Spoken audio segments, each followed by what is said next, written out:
भागवत जी के पंचम स्कंद का 26वां अध्याय। राजा परीक्षित ने पूछा, महर्षि, लोगों को जो ये ऊंची नीची गतियां प्राप्त होती हैं, उनमें इतनी विभिन्नता क्यों है? श्री सुखदेव जी ने कहा, राजन, कर्म करने वाले पुरुष सात्विक, राजस और तामस 3 प्रकार के होते हैं तथा उनकी श्रद्धाओं में भी भेद रहता है।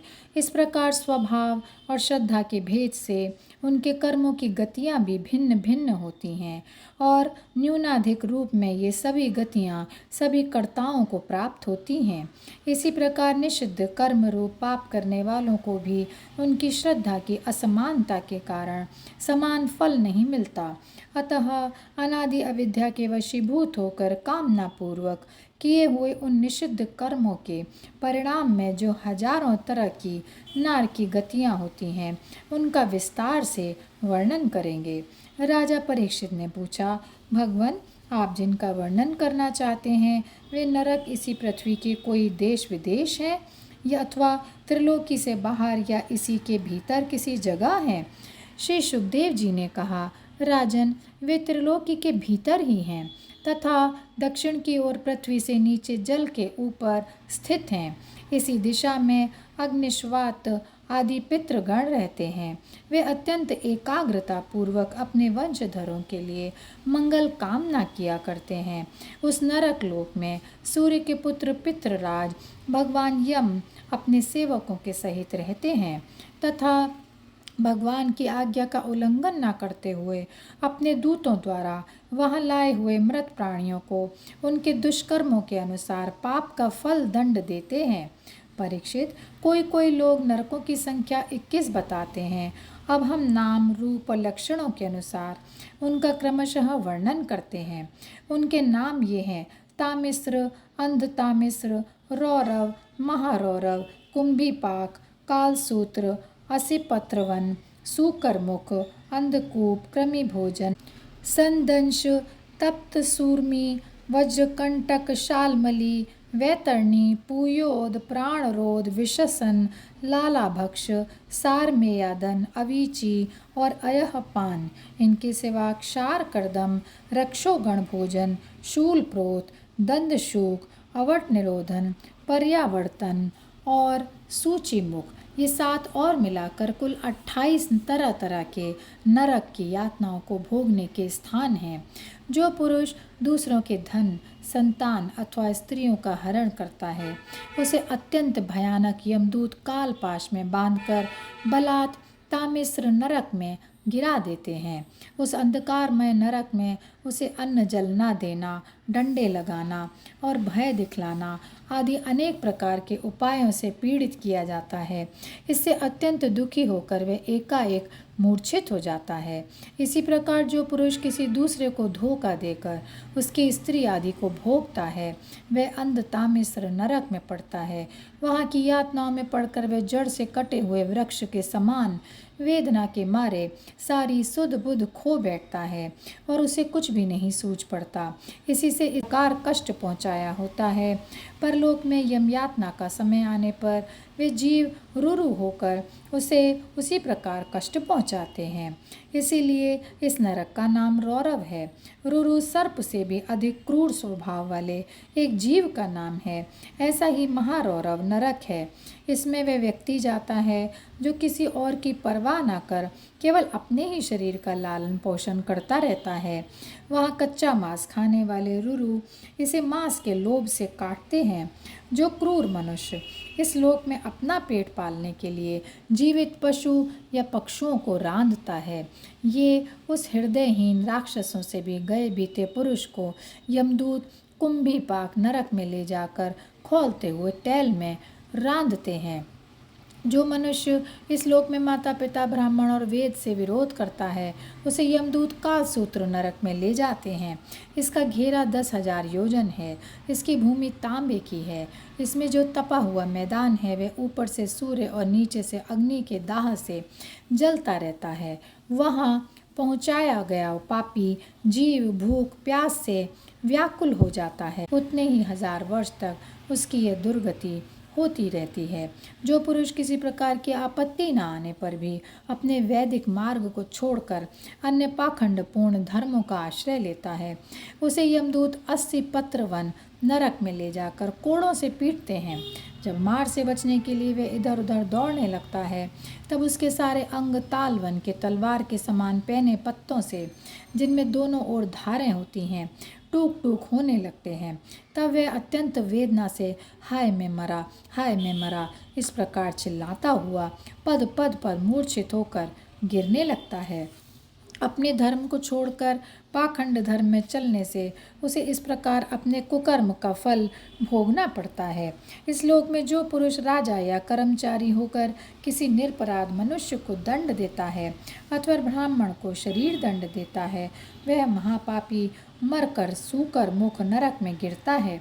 वहाँ जब महाबली यमदूत उसके अंगों को कुचलते हैं, तब वे कोलू में पेरे जाते हुए गन्नों के समान पीड़ित होकर जिस प्रकार इस लोक में उसके द्वारा सताए हुए निरपराध प्राणी रोते चिल्लाते थे, उसी प्रकार कभी आर्त स्वर से चिल्लाता और कभी मूर्छित हो जाता है।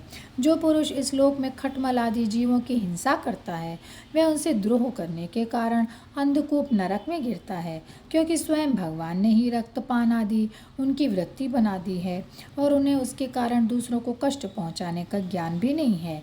किंतु मनुष्य की वृत्ति भगवान ने विधि निषेध पूर्वक बनाई है और उसे दूसरों के कष्ट का ज्ञान भी है। वहाँ वे पशु, मृग, पक्षी, सांप आदि रेंगने वाले जंतु, मच्छर, जूं, खटमल और मक्खी आदि जीव जिनसे उसने द्रोह किया था, उसे सब ओर से काटते रहते हैं। इससे उसकी निद्रा और शांति भंग हो जाती है और स्थान न मिलने पर भी वह बेचैनी के कारण उस घोर अंधकार में इस प्रकार भटकता रहता है जैसे रोगग्रस्त शरीर में जीव छटपटाता जाता है। जो मनुष्य इस लोक में बिना पंच महायज्ञ किए तथा जो कुछ मिले उसे बिना किसी दूसरे को दिए स्वयं ही खा लेता है, उसे कोय के समान कहा गया है। वह परलोक में कृमि भोजन नामक निकृष्ट नरक में गिरता है। वहाँ 1,00,000 योजन लंबा चौड़ा एक कीड़ों का कुंड है, उसी में से उसे भी कीड़ा बनाकर रहना पड़ता है। और जब तक अपने पापों का प्रायश्चित न करने वाले उस पापी के बिना दिए और बिना हवन किए खाने के दोष का अच्छी तरह शोधन नहीं हो जाता, तब तक वह उसी पीड़ा में बड़ा बड़ा कष्ट भोगता रहता है। वहाँ कीड़े उसे नोचते हैं और वह कीड़ों को खाता है। राजन, इस लोक में जो व्यक्ति चोरी या बड़जोरी से ब्राह्मण के अथवा आपत्ति का समय न होने पर भी किसी दूसरे पुरुष के स्वर्ण और रत्नादि का हरण करता है, उसे मरने पर यमदूत संदंश नामक नरक में ले जाकर तपाए हुए लोहे के गोले से दागते हैं और सणासी से उसकी खाल नोचते हैं। इस लोक में यदि कोई पुरुष अगम्या स्त्री के साथ संभोग करता है अथवा कोई स्त्री अगम्य पुरुष से व्यभिचार करती है, तो यमदूत उसे तप्त सूर्मी नामक नरक में ले जाकर कोड़ों से पीटते हैं तथा पुरुष को तपाए हुए लोहे की स्त्री मूर्ति से और स्त्री को तपाई हुई पुरुष प्रतिमा से आलिंगन कराते हैं। जो पुरुष इस लोक में पशु आदि सभी के साथ व्यभिचार करता है, उसे मृत्यु के बाद यमदूत वज्रकंठ कशाल मीली नरक में गिराते हैं और वज्र के समान कठोर कांटों वाले सेमर के वृक्ष पर चढ़ाकर फिर नीचे की ओर खींचते हैं। जो राजा या राजपुरुष इस लोक में श्रेष्ठ कुल में जन्म पाकर भी धर्म की मर्यादा का उच्छेद करते हैं, वे उस मर्यादातिक्रमण के कारण मरने पर वैतरणी नदी में पटके जाते हैं। यह नदी नरकों की खाई के समान है। उसमें मल, मूत्र, पीप, रक्त, केश, नख, हड्डी, चर्बी, मांस और मज्जा आदि गंदी चीज़ें भरी हुई हैं। वहाँ गिरने पर उन्हें इधर उधर से जल के जीव नोचते हैं, किंतु इससे उनका शरीर नहीं छूटता। पाप के कारण प्राण उसे वहन किए रहते हैं और वे उस दुर्गति को अपनी करनी का फल समझकर मन ही मन संतप्त होते रहते हैं। जो लोग शौच और आचार के नियमों का परित्याग कर तथा लज्जा को तिलांजलि देकर इस लोक में शूद्राओं के साथ संबंध गांठ कर पशुओं के समान आचरण करते हैं, वे भी मरने के बाद पीप, विष्ठा, मूत्र, कफ और मल से भरे हुए पुयोद नामक समुद्र में गिरकर उन अत्यंत घृणित वस्तुओं को ही खाते हैं।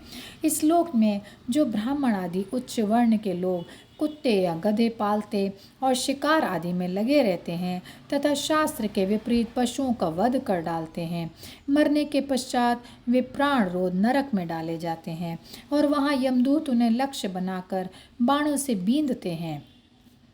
जो पाखंडी लोग पाखंडपूर्ण यज्ञ में पशुओं का वध करते हैं उन्हें परलोक में वैश्यस विशसन नरक में डालकर वहाँ के अधिकारी बहुत पीड़ा देकर काटते हैं। जो द्विज कामातुर होकर अपनी स्वर्णा भार्या को वीर्यपान कराता है उस पापी को मरने के बाद यमदूत वीर की नदी लाला भक्ष नामक नरक में डालकर वीर्य पिलाते हैं। जो कोई चोर अथवा राजा या राजपुरुष इस लोक में किसी के घर में आग लगा देते हैं, किसी को विष दे देते हैं अथवा गांवों या व्यापारियों की टोलियों को लूट लेते हैं, उन्हें मरने के पश्चात सारमेयादन नामक नरक में वज्र की सी दाढ़ों वाले 720 यमदूत कुत्ते बनकर बड़े वेग से काटने लगते हैं। इस लोक में जो पुरुष किसी की गवाही देने में, व्यापार में अथवा दान के समय किसी भी तरह से झूठ बोलता है वह मरने पर आधार शून्य अवीचीमान नरक में पड़ता है। वहाँ उसे 100 योजन ऊंचे पहाड़ के शिखर से नीचे को सिर करके गिराया जाता है। उस नरक की पत्थर की भूमि जल के समान जान पड़ती है, इसलिए इसका नाम अवीचीमान है।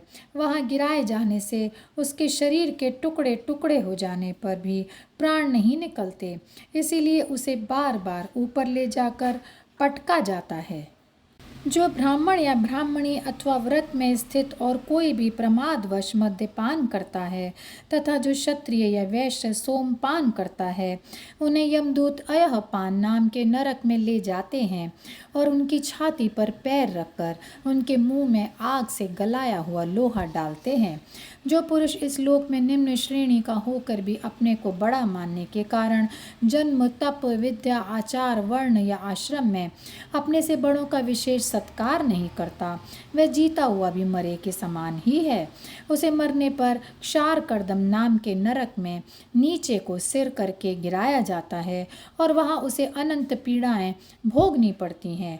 जो पुरुष इस लोक में नर मेधादि के द्वारा भैरव, यक्ष, राक्षस आदि का यजन करते हैं और जो स्त्रियां पशुओं के समान पुरुषों को खा जाती हैं उन्हें वे पशुओं की तरह मारे हुए पुरुष यमलोक में राक्षस होकर तरह तरह की यातनाएं देते हैं और रक्षोगण भोजन नामक नरक में कसाईयों के समान कुल्हाड़ी से काट काट कर उसका लोहू पीते हैं तथा जिस प्रकार वे मांस भोजी पुरुष इस लोक में उनका मांस भक्षण करके आनंदित होते थे उसी प्रकार वे भी उनका रक्तपान करते और आनंदित होकर नाचते गाते हैं।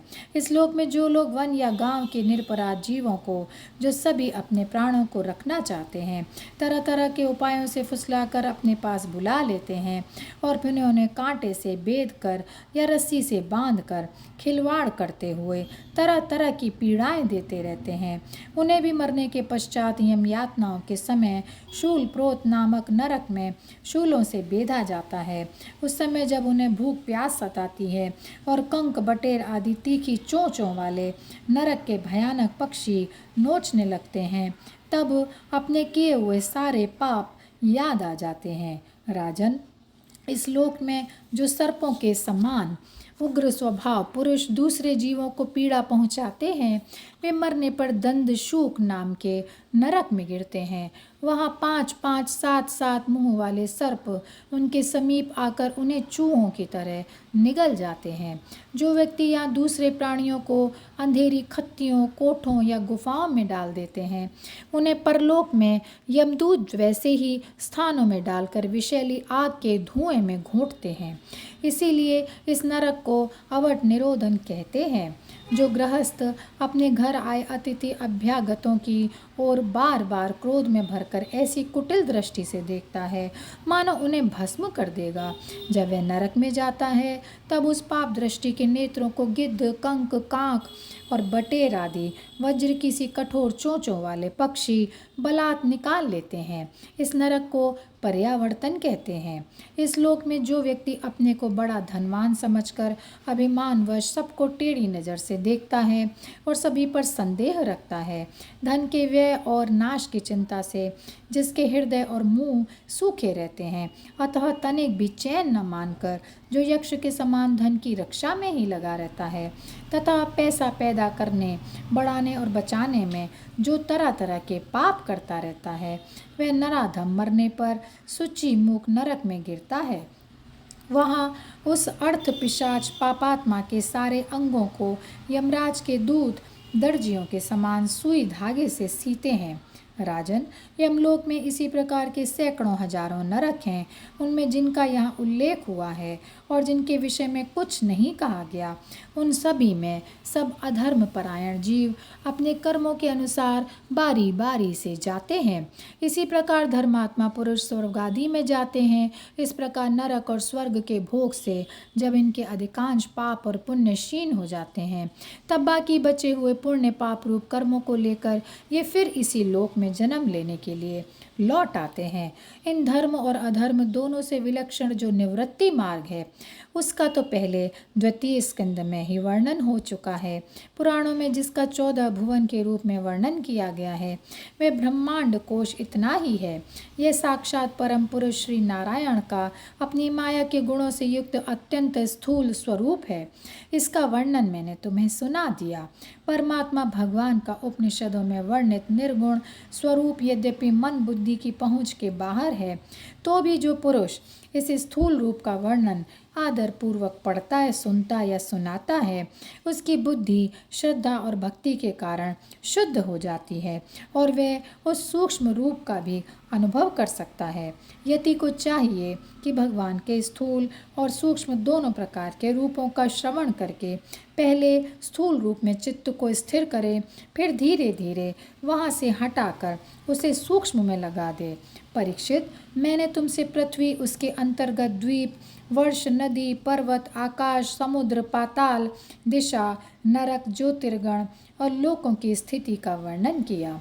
यही भगवान का अति अद्भुत स्थूल रूप है जो समस्त जीव समुदाय का आश्रय है। और यहीं पर यह अध्याय समाप्त होता है। जय श्री कृष्णा, जय श्री कृष्णा, जय श्री कृष्णा। गोविंद